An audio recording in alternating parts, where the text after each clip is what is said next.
What is Apex Legends? Apex Legends is the next generation of Battle Royale game. It looks to address some of the largest issues of current Battle Royales, such as repetitiveness, communication, and inevitable loneliness, to create what they have called the evolution of the Battle Royale.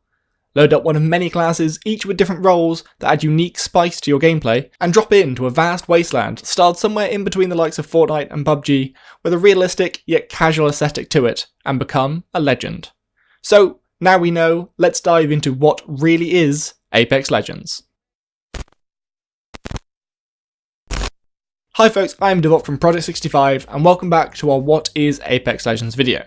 Apex Legends' popularity lies with the key differences it has with other Battle Royale games.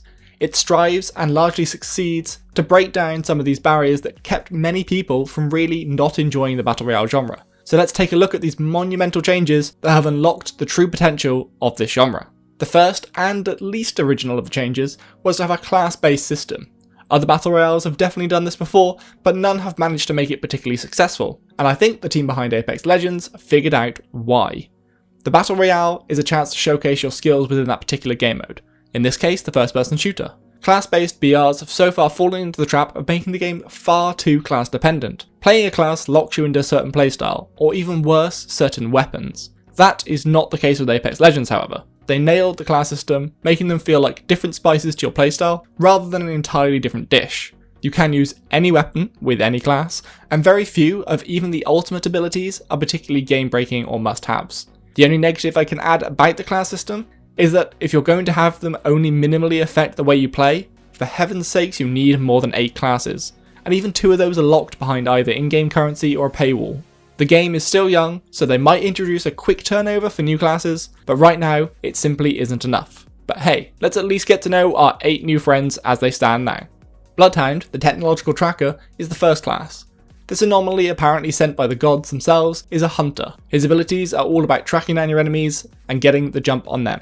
His passive ability tracker lets you see tracks left behind by your enemies, letting you follow behind them and never losing sight of your prey. His active or tactical ability is Eye of the Allfather, and briefly reveals hidden enemies, traps and clues throughout any structure around you. This helps you to easily get the jump on them while remaining hidden yourselves. Finally, his ultimate ability is Beast of the Hunt, which enhances your senses, allowing you to move much faster and highlighting your enemies, ready for you to take them down with ease. Gibraltar, the Shield Fortress, is up next. From the planet of Solace, and from an area which appears to be populated by Maori, this beast is one scary combatant. His passive ability is Gun Shield, which deploys a shield when aiming down your sights to block incoming fire, letting you get off the perfect shot without worrying about return fire.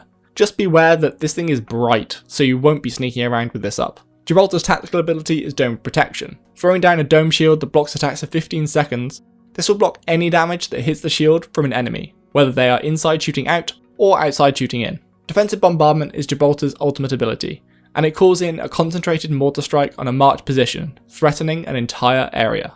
Lifeline, the combat medic, is our third class. AJ is a chirpy lass, bounding around the battlefield and protecting those hurt in the conflict. Her passive ability is the combat medic. This allows you to revive knockdown teammates faster, and drops your shield wall in the direction you're facing when beginning a revive.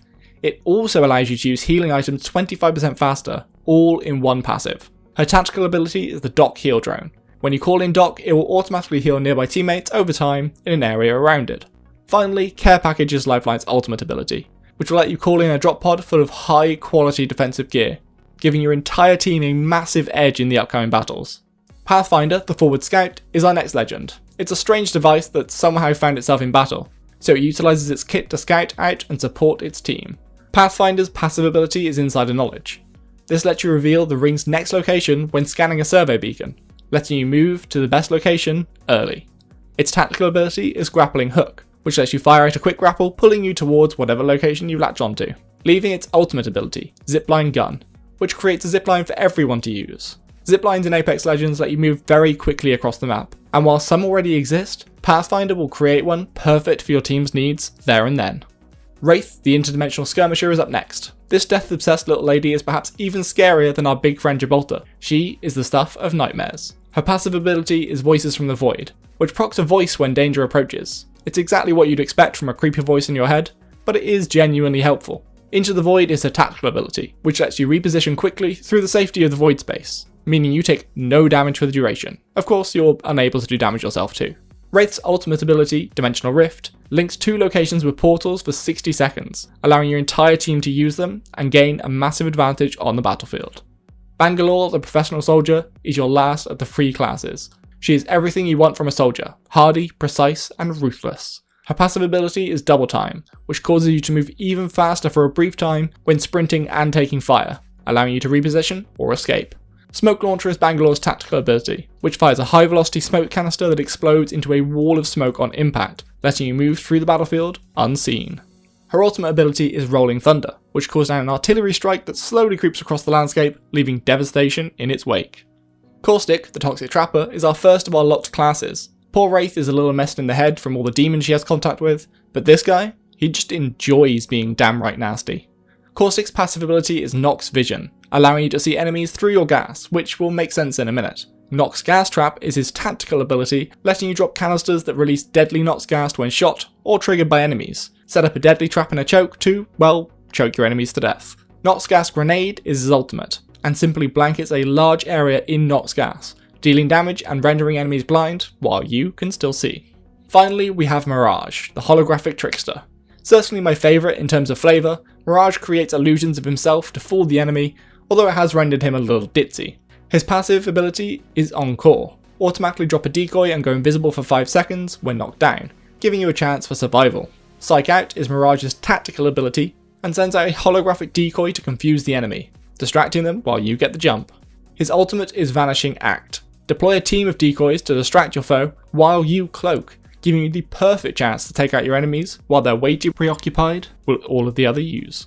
So that covers our classes, but they are just one way Apex Legends has improved the formula. There are hundreds of other small changes, from the way an area will tell you what tier of loot you'll get from it, to the minimalised inventory UI, making it beyond easy to sort out your inventory should you run out of space or want to switch out a weapon. But by and large, my favourite change of all has to be either the respawn feature or the ping system. Before I go into those, let me quickly cover one thing I'm not super hot for though, and it's something other BRs tend to fall for as well, the shield system. It can be a good idea, as it increases the amount of loot you need to look for, and can protect you from one-shots.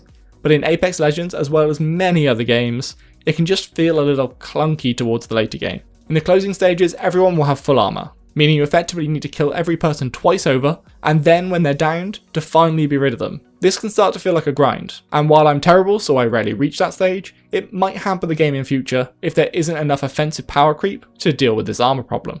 Okay, moving on to the good stuff. The epic stuff. A respawn system. Let me ask you something. Have you ever been in a battle royale as a squad, and either you or your teammate dies in the initial drop, but you did end up killing off a bunch of other squads and now you're armed to the teeth, ready to take on the world? What do? Do you go back to the lobby so you can all play together, or do you force the dead person to ghost for you? Well, Apex Legends solves it all, in a very clever way that I don't see getting abused. If you fully die, there's a period of time where a living ally can run to your body and retrieve your card. They can then head to a console and call your character back into the game. Of course, you need a living ally for this, and when they access the console, you are a sitting duck. But if you pull this off, your friends will be back in the game, albeit without any equipment, but at least you can continue to play as a squad. This for me was one of the biggest things stopping me from enjoying battle royales. Just as I was getting to like the random pub squad I'd loaded into, some of us get killed in a firefight and I just have to log out and try again, but no more. Another side effect of this that I absolutely adore and have experience with from other games is that it introduces a concept of corpse control.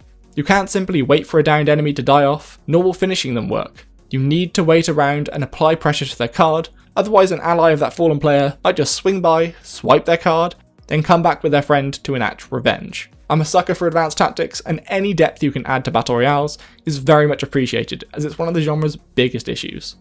And our next feature goes hand in hand with this respawning to make the game just feel so good when played as a squad. The ping system. I'm a PC master race guy, so for me, I press F, and the world is my oyster. Not the kind of F pressing that Ezio Auditore does. Oh no, much better. By pressing F, it will ping either the location or item or enemy I'm looking at to my allies with a voice line that I can only assume also plays in other languages. By holding F, I can issue specific pings, such as, I'm defending this location, or let's loot over there. This system is perfect for building squad cohesion, and it means you don't require a mic to win. In fact, if anything, pinging can be better than a mic call.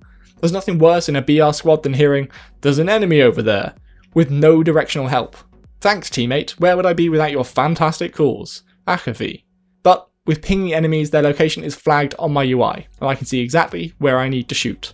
The biggest win for the ping system, in my eyes though, is that solo play will be possible. Apex Legends can only be played in groups of 3, so if you're a solo player like I regularly am myself, there is no game mode that lets you go on your way against other solo players. Instead, you must find a way to work with your ragtag band of players from around the globe. Fortunately, the ping system does just that. Fantastic work, Team Apex. Systems like these are vastly underrated. In every game that has one, I use it abhorrently, and almost every game should have one in some manner or another. They are simply far too useful. With all of these features, that just leaves the catch then. What we have in front of us is a battle royale like any other, with so many improvements. I think they can rightfully call this the next evolution of the game genre, yet it is still free to play. So, what's the catch? Well, they've already announced seasons, so we can expect a compendium type cash-in that will provide us with some sort of tracking throughout the season as well as rewards, but only Dota survives on the compendium purchases alone. What else do we need to fork out for? Well, we're fortunate in that respect too. It's just cosmetics. Very similar to the likes of Overwatch in that you can earn these cosmetic chests through playing as well, although there will be no duplicates. Instead, sometimes you get some scrap currency that drops from chests, which you can craft different weapon skins, character plates and more from. So they're going to get us all hooked on the gamble that is loot crates. But continuing this comparison from Overwatch, your chance of getting legendaries increases each time you don't get one, which I think shows some good faith in the system that is otherwise designed to pull you in and get you hooked. On top of this, there is also a shop that rotates certain items in and out. If you desperately want one particular item, this will allow you to remove the RNG and just get it. Of course, EA, who are publishing Apex Legends, aren't exactly known for their customer-friendly payment models. In fact, in most of their recent hits, they've tried to squeeze players for every penny they have. This is a good start for Apex Legends. Do not screw this up, EA. So, that is Apex Legends, a breath of fresh air in what was becoming a very stale genre. If you enjoyed the content, please do like and subscribe as it really helps the channel out, and don't forget to follow me at Twitter at div0k so you never miss another video. I've been Divok of Project 65, and I'll see you next time.